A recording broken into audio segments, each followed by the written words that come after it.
الرجیم بسم اللہ الرحمن الرحیم۔ یہ سبق نمبر 14 ہے، لیسن نمبر 14 ہے، نون ساکن اور تنوین۔ یہ ہیڈنگ ہے اس کی، نون ساکن اور تنوین سے ریلیٹڈ ہے۔ تو آپ نے سبق نمبر 12 پڑھا تھا نا، اس میں نون ساکن اور تنوین سے ریلیٹڈ تھا وہ بھی۔ تو اس میں آپ نے 2 قاعدے پڑھے تھے، پہلا پڑھا تھا اظہار کا اور دوسرا پڑھا تھا اخفے کا۔ اور میں نے بتایا تھا آپ کو 2 قاعدے سبق نمبر 14 میں آپ کو پڑھائیں گے، ادغام اور اقلاب۔ ہاں، تو یہ 2 قاعدے اس سبق کے اندر ہیں، ادغام ہے اور اقلاب ہے۔ ادغام کا جو لغوی معنی ہوتا ہے نا، لغوی معنی تو ہوتا ہے اس کا معنی ملانا، اور اقلاب کا جو لغوی معنی ہوتا ہے وہ ہوتا ہے بدلنا، چینج کرنا، سمپل سا۔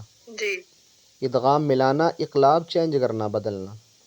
اب قرأت کی اصطلاح میں نون ساکن اور تنوین کے جو قواعد ہوتے ہیں اس میں ادغام کی ڈیفینیشن انہوں نے یہ کی ہے کہ ادغام نون ساکن یا تنوین کے بعد حروف یرملون، یرملون وہ نیچے بتائیں گے آپ کو یرملون کون سے ہوتے ہیں، یہ والے حروف۔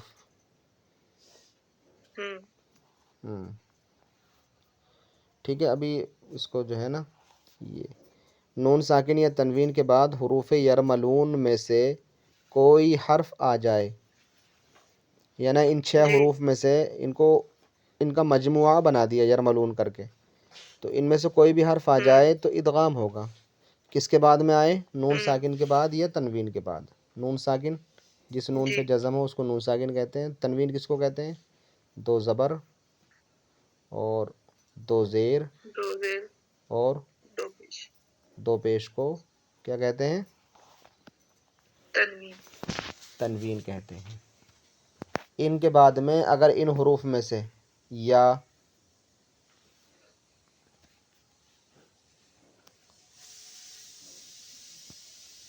ایک منٹ،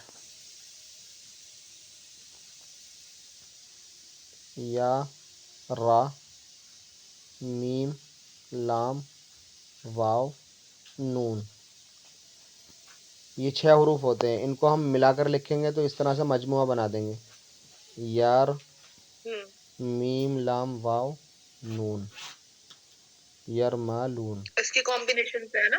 ہاں، کمبینیشن اس کی ہے، کمبینیشن یاد ہونا تو یاد رہتے ہیں۔ تو جو 6 حروف ہیں نا، حروف یرملون جو ہیں ادغام والے حروف ہیں، یعنی جب یہ آتے ہیں نا نون ساکن یا تنوین کے بعد میں تو آپ سمجھ لو کہ وہاں پر ادغام ہوتا ہے۔ اب ادغام بھی 2 طرح سے ہوتا ہے، ایک ہوتا ہے ادغام غنے کے ساتھ اور ایک ہوتا ہے وداؤٹ غنہ۔ تو غنے کے ساتھ جو ادغام ہوتا ہے وہ 4 حروف میں ہوتا ہے، 4 حروف میں، یہ 4 حروف یہ والے ہیں، یا، واو، میم، نون، یہ بھی ایک مجموعہ ہے، یہ بھی کمبینیشن ہے اس کا، یومن۔ یہ جو ادغام یہ قرأت کی کتاب میں اس میں نہیں ہے، قرأت کی کتاب میں ویسے میں نے بنا دیا ابھی آپ کے لیے یاد کے لیے۔ تو یہ 4 حروف جو ہے نا ان میں ادغام ہوگا غنے کے ساتھ، یا، واو، میم، نون میں۔ اور کون سے حروف میں ادغام جو ہوگا غنہ نہیں ہوگا؟ وہ 2 حروف ہیں، را ہے اور ایک لام ہے۔ ٹھیک ہے، یہ جو 2 حروف ہیں، دیکھو یہ بھی اس میں سے ہی ہے نا، یرملون میں سے یہ بھی ادغام غننے کو کہتے ہیں نا؟ نہیں، ادغام کہتے ہیں ملانے کو، ہاں، لیکن ادغام میں غنہ کن کن حروف میں ہوتا ہے؟ ان 4 حروف میں ہوتا ہے، یہ جو 4 حروف ہیں نا، ہاں، یرملون دیکھو یہ 6 لفظ ہیں، یہ 6 لفظ ان کا مجموعہ یہ ہے، تو یہ 6 حروف ہیں، ان 6 حروف میں ادغام ہوگا۔ پہلی چیز ہمیں کیا سمجھنی ہے اس میں کہ نون ساکن یا تنوین کے بعد اگر یہ 6 حروف آ جائیں تو وہاں پر کیا ہوگا؟ ادغام ہوگا۔ اب ادغام کی 2 ڈیفینیشن، یعنی ادغام کی 2 بھاگ کر دیے انہوں نے، ادغام غنے کے ساتھ اور ادغام وداؤٹ غنہ، ادغام ود غنہ، ادغام وداؤٹ غنہ۔ تو ادغام ود غنہ جو ہوگا ان 4 حروف میں ہوگا، یا واو میم نون. یہاں پہ دیکھو یا واو میم نون, دو حروف باقی رہ گئے را اور لام, یہاں پر میں نے دیے. اب یہ جو دو حروف ہیں را اور لام, اس میں سے انہی حروف میں سے را اور لام, ان میں ادغام تو ہوگا مگر وداؤٹ غنہ ہوگا, یعنی غنہ کی بالکل بھی ساؤنڈ نہیں آئے گی. وہ اگزامپل سے آپ سمجھو گے سبق کے اندر, جب میں آپ کو پڑھاؤں گا تو اگزامپل سے آپ جلدی سمجھ جاؤ گے.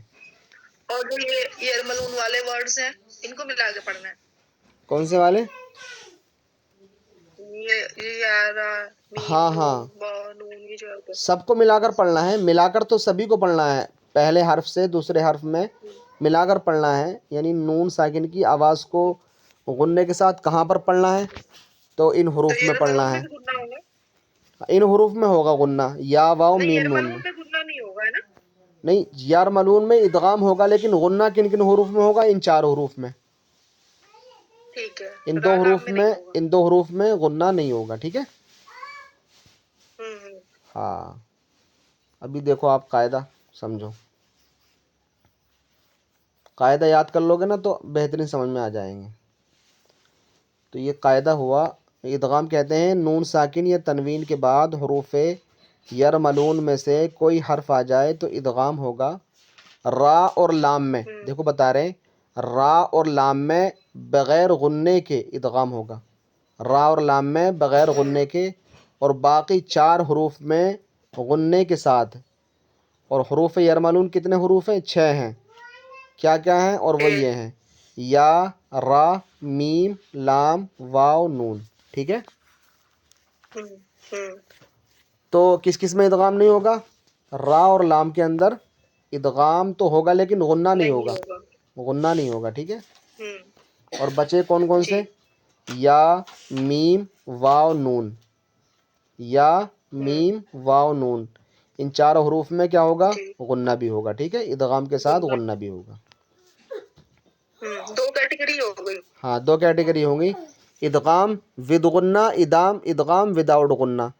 تو ادغام ود غنہ یا میم واو نون, ان چار حروف میں. یہ آپ اس طرح سے یاد رکھنا ہے ان کو. ہاں, یومن, یومن کہہ لو, یومن کہہ لو, بات ایک ہی ہے. ہمیں لفظ سے مطلب ہے, حروف سے مطلب ہے ہمیں. تو یہ جو چار حروف ہیں حرف یومن, ان میں ادغام غنے کے ساتھ ہوگا ود غنہ, اور را اور لام کے اندر را اور لام میں وداؤٹ غنہ. ٹھیک ہے.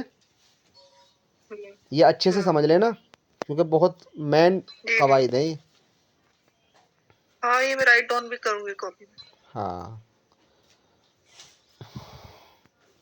اب جو ادغام کا تو ہو گیا قاعدہ مکمل کمپلیٹ. اب بچہ اقلاب. اقلاب کا سمپل ہے, زیادہ بھاری نہیں ہے. اقلاب میں کیا ہوتا ہے؟ اقلاب میں یہ ہوتا ہے کہ نون ساکن یا تنوین کے بعد میں با آتا ہے نا, با, یہ با آتا ہے, صرف با. تو ان نون ساکن کے بعد یا تنوین کے بعد اگر با آتا ہے, حرف با, تو وہاں پر کیا ہوتا ہے کہ نون ساکن اور تنوین کو جو ہے نا یہاں پر ایکسچینج ہو جاتے ہیں.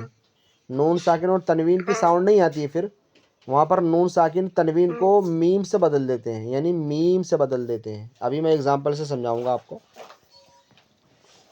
جب با آتا ہے نون ساکن یا تنوین کے بعد تو وہاں پر میم سے بدل کر پڑھتے ہیں. کس کو؟ نون ساکن کو اور تنوین کو. ٹھیک ہے. ہاں, قاعدہ سمجھ میں آ گیا؟ جی. اب سنو, دیکھو اس کو, قاعدے کو سنو. اقلاب نون ساکن یا تنوین کے بعد حرف با آ جائے. کس کے بعد میں آئے؟ نون ساکن یا تنوین. نون ساکن یا تنوین کے بعد حرف با آ جائے تو اقلاب ہوگا. اقلاب ہوگا تو کیسے ہوگا؟ یعنی نون ساکن اور تنوین کو, ان کو میم سے بدل کر یعنی میم سے بدل دیں گے, اور میم سے بدل کر اخفا کریں گے, یعنی غنہ کر کے پڑھیں گے, یعنی اخفا بھی کریں گے غنہ بھی کریں گے. ابھی اگزامپل سے سمجھو آپ, میں آپ کو لکھ دیتا ہوں یہاں پر. اب جیسے یہاں پر ہم نے لکھا یہ ہو گیا نون ساکن. اب یہاں پر آیا با, یہ آیا با. یہ ایک منٹ، یہ دال ہے، دال ہی. تو اب یہ لفظ کیا بنا؟ یہ ہوا من بعدی ہوا، من بعدی. جی. کیا ہوا؟ من بعدی. تو اب یہاں پر کیا آیا؟ نون ساکن کے بعد با آیا، با. تو اب یہاں پر ہم اس کو کیسے پڑھتے ہیں؟ آپ قرآن شریف میں پڑھا ہوگا آپ نے، کیسے پڑھا ہے؟ من بعدی پڑھتے ہیں یا مم بعدی پڑھتے ہیں؟ مم بعدی. ممبادی. ہم میم بعدی پڑھتے ہیں نا. اور قرآن شریف میں چھوٹا سا میم لکھا ہوا بھی ہوتا ہے، جہاں پر اس طرح سے ہوتا ہے نا، تو اس طرح سے چھوٹا سا میم لکھا ہوا ہوتا ہے. تو با سائلنٹ رہے گا اس میں. ہاں نہیں بات تو پڑھا جائے گا. نون ساکن جو ہے، یہ نون ساکن، یہ نون ساکن نہیں پڑھا جائے نون گا ساکن ہو بلکہ جائے گا. میم پڑھا جائے گا. اب ایسے پڑھا جائے گا میم میم زیر میم، گویا کہ ہم اس طرح سے پڑھیں گے میم میم زیر میم، میم بعدی پڑھیں گے، من بعدی نہیں پڑھیں گے. ٹھیک ہے، ابھی چپیے. ہاں نون سائلنٹ ہوگا. ہاں نون سائلنٹ ہو جائے گا. اگر یہاں پر تنوین بھی آ جاتی، دو زبر دو زیر دو پیش اور با آ جاتا ہے اس کے بعد تنوین کے بعد، تو وہاں پر بھی میم کی آواز ہی آتی. جیسے اس کی بھی اگزامپل وہاں میں بھی آپ، سیم ہی بول رہے ہیں. ہاں اگزامپل میں آپ کو اس کا جب سبق پڑھیں گے نا تو اس میں دے دوں گا. تو یہ اقلاب ہوتا ہے. تو یہاں پر کیسے پڑھتے ہیں؟ میم، یعنی ہونٹوں کو ملائے رکھتے ہیں ہم، اور نون ساکن کو چینج کر دیتے ہیں میم سے. ہونٹوں کو ملائے جو ہے ہم غنہ کر کے پڑھتے ہیں. جب ہونٹوں کو ہم ملاتے ہیں نا تو وہاں پر اخفا ہوتا ہے. ہونٹوں سے جو ہوتا ہے نا وہ اخفا ہوتا ہے، اور وہاں پر غنہ بھی ہوتا ہے. آواز جو ہے ساؤنڈ ناک سے آتی ہے. جیسے میم ساؤنڈ نکل رہی ہے ہماری ناک سے، میم بعدی. جی ٹھیک ہے. ٹھیک ہے. تو اس طرح سے یہ اقلاب ہوتا ہے. اور میں آپ کو ابھی ٹھیک ہے.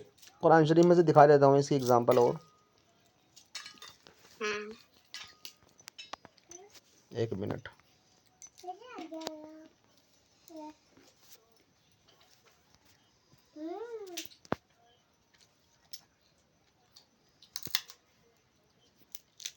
ٹیسٹی ہے.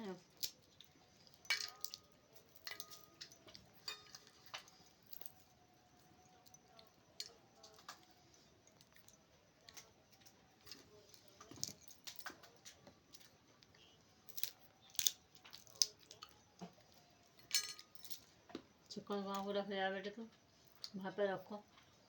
آؤ کو ہو کر بیٹھ جاتا آپ کے گھر کو. دیکھو یہاں پر دیکھ لو، یہ یہاں پر دیکھو نون ساکن کے بعد دیکھو با آ رہا ہے، اور یہاں پر چھوٹی سی میم لکھا ہوئی بھی ہے. تو ہم اس کو ایسے پڑھتے ہیں وَيَقْتُلُونَ الْأَنْبِيَاءَ. انبیاء نہیں پڑھتے ہیں، وَيَقْتُلُونَ الْأَنْبِيَاءَ نہیں پڑھتے ہیں نا، انبیاء پڑھتے ہیں. ہاں تو یہ دیکھو اگزامپل ہے اس کا. نون ساکن کے بعد میں کیا رہا؟ با ہے، با ہے نا. تو وہاں پر دیکھو اس کے اوپر میم بھی لکھا ہوئی ہے، نون ساکن کے بعد چھوٹی سی میم لکھ رہی ہے. تو اسی وجہ سے لکھی ہوئی رہتی ہے یہ.